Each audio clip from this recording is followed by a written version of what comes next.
Setelah berhasil membantai pasukan kadal, Ruth mulai mengeluarkan alat masak dari tas ajaibnya. Ruth pun mulai mencacah daging si panglima kadal, menambahkan bumbu dan memasaknya. Ruth pun memakan semur kadal yang rasanya seperti gulai kambing. Di mana hal itu bikin Ruth dapat skill baru milik si panglima kadal. Setelah kenyang, Ruth balik ke lantai sebelumnya, berniat ngebantai monster lain dan ngambil skill mereka. Selain itu, Ruth juga berniat nyoba skill monster yang belum pernah dia pakai sebelumnya. Ruth pun dengan gampang ngebantai monster kodok sama ngengat di lantai 21. Dan Ruth langsung gas ngegoreng kedua monster itu dan akhirnya jadi bakwan jagung. Pas Ruth lagi makan, dia dengar suara manusia di ujung lorong, sehingga dia pun beres dan langsung menuju sumber suara. Ternyata, ada sekelompok pria yang lagi nyerang gadis penyihir.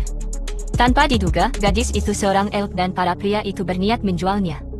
Tapi Ruth segera datang membela gadis itu. Gadis itu pun bilang kalau para pria itu adalah pemburu petualang dan nyuruh Ruth buat hati-hati. Di sisi lain, Ruth panik karena gak bisa ngeliat skill para musuhnya itu. Salah satu musuh nyerang Ruth, tapi Ruth langsung pakai skill ludah racun kodok, yang bikin musuhnya tumbang. Hal itu bikin para pemburu terkejut, sebab Ruth punya skill kayak monster. Ruth pun kembali diserang sama dua orang sampai bikin dia kewalahan, dan memutuskan kabur ke rawa beracun. Salah satu musuh pengen ngejar Ruth, tapi si ketua musuh ngelarang karena rawa itu sangat beracun. Setelah menunggu selama 10 menit, Ruth balik karena yakin para musuhnya mulai melemah akibat racun miasma di udara. Ruth pun bilang kalau dia kebal racun, bikin para musuhnya kesal karena telah ditipu. Tapi Ruth segera ngeluarin jurus petir serigala, yang bikin kedua musuhnya tumbang. Abis itu, Ruth nyerang si ketua dan bikin dia terpojok.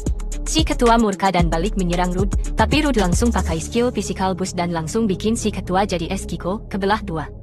Ruth pun berhasil membantai para pemburu itu dengan cerdik.